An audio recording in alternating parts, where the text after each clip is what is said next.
Welcome to the Sounds of Resistance channel. The war between Ukraine and Russia has entered a very different phase in the last month, and at a stage, alarm bells are ringing for the Russian army.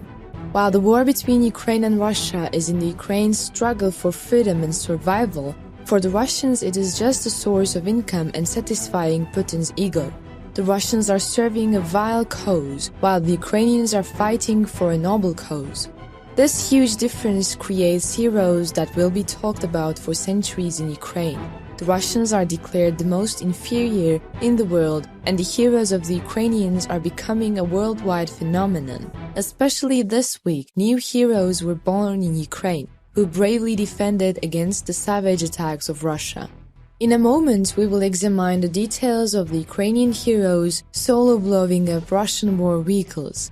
The Russian army, which has increased its attacks on Ukraine in recent days, wants to enter the recovery process. The Moscow administration, which especially intensifies air attacks, wants to put pressure on Ukraine. Vladimir Putin ordered his troops to leave the defensive position and take the offensive position. But the Russian army is having a lot of trouble in terms of ammunition. Trying to play their last trump card in airstrikes, the Russians seem to be trying to intimidate Ukraine. Because while the Ukrainian heroes still dominate the ground operation, the Russians are targeting innocent Ukrainian civilians and Ukrainian infrastructure with their airstrikes. Adopting this treacherous strategy from the very beginning of the Ukraine-Russian war, Russian leader Vladimir Putin has caused thousands of innocent Ukrainian civilians to die so far. Disregarding the rules of war, Putin seems to continue this policy in the future. The heroes of Ukraine, on the other hand, continue to take precautions against the airstrikes organized by the Russians. Thanks to the armed support of the European Union and Ukraine's Western allies, Zelensky's brave soldiers were in a position to thwart Russian airstrikes. It seems that the Russians currently do not have the technology to penetrate the Ukrainian air defense systems. Thanks to the air defense systems provided to Ukraine by countries such as the USA and Israel, the Russians cannot cause much damage to Ukraine even if they use the air attack equipment they have. The Russian administration must have taken this situation into account as well. Vladimir Putin asked Iran for support on this issue. The Iranian government has agreed to provide covert support to the Russians in airstrike equipment. Iran sent hundreds of UAVs and Sea-Has to the Russian government to attack Ukraine. The Russian army, which added a large number of Shahed 136 suicide-type unmanned aerial vehicles to its inventory, carried out dozens of airstrikes against Ukraine, especially in the last 3 weeks. The images of the heroic Ukrainian policemen who managed to end these airstrikes organized by the Russians in the Ukrainian sky aroused repercussions on the world agenda. Shocking footage shows how heroic Ukrainian police shot down one of the Russian Shahed 136 suicide-type drones in mid-air with their own weapons. These images were shared with the media by the first deputy chief of the police department of the National Police of Ukraine, Oleksiy Biloshitsky. In the footage, it seems that the Russian drone was barely prevented from targeting people in the Ukrainian city center. This treacherous attack is not the first air attack by the Russian army against Ukraine, especially during this period. On the morning of October 17, 2022, Russian troops attacked the Ukrainian capital city of Kiev with 43 Shahed 136 suicide-type drones. However, the heroic Ukrainian army was able to prevent 90% of these suicide airstrikes by Russian troops, thanks to the air defense systems it used in almost all cities, especially in Kiev. The government of Russia and Iran in particular was shown as responsible for the innocent Ukrainian civilians who died as a result of these airstrikes carried out by the Russians. Mikhailo Podolyak, advisor to the head of the presidential office, stated that Iran is responsible for the killing of Ukrainians. Podolyak: Iran is responsible for the killing of the Ukrainians. The country that oppressed its own people is now arming Russian monsters for mass murder in the heart of Europe. This is what unfinished business and concessions to totalitarianism mean. The situation where the sanctions are not enough is literally happening right now. He literally lashed out with his words.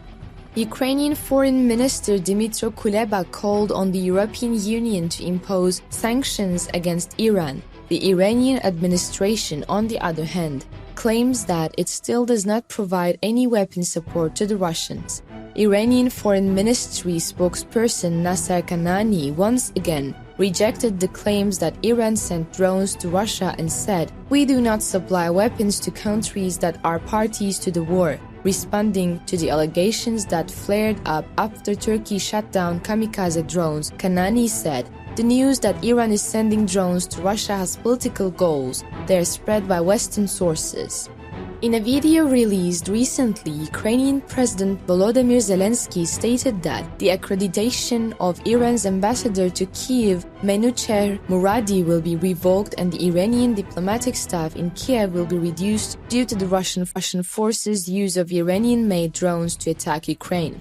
Noting that the Ukrainian heroes have shot down a total of 8 Iranian-made unmanned aerial vehicles into the conflicts with Russia, Zelensky said, "Today, the Russian army used Iranian-made unmanned aerial vehicles in its attacks on the Dnipropetrovsk region and Odessa. The Ukrainian Foreign Ministry gave a strong reaction to this fact. I gave the order. 6 of the Iranian drones were shot down by the air defense of our eastern and southern commands. One was shot down by the air defense of the Ukrainian Navy. I was just told in another attack, the Iranian drone was shot down by the air defense of the Southern Command." He used the words. The president of Ukraine, Zelensky, criticizes the Iranian administration, which provides support to the Russians, and demanded that the European Union not remain silent on this issue. In this regard, the EU has entered the stage of preparing new sanctions against Iran due to the supply of drones to Russia. The EU Commission reported that enough evidence has been collected about the use of Iranian-made drones in the war in Ukraine, and that the Council is preparing new sanctions. Nabila Masrali, one of the spokespersons of the EU Commission, on a question said, "We have now gathered enough evidence. Work continues at the EU Council for a clear, fast and definitive answer." With his words, he showed that they were very clear on this issue. This issue came to the agenda at the EU Foreign Ministers meeting held on October 17, and the ministers shared that the data they had. After the meeting, the EU decided to impose sanctions against Iran due to the death of Mahsa Amini and its attitude towards the protests that followed.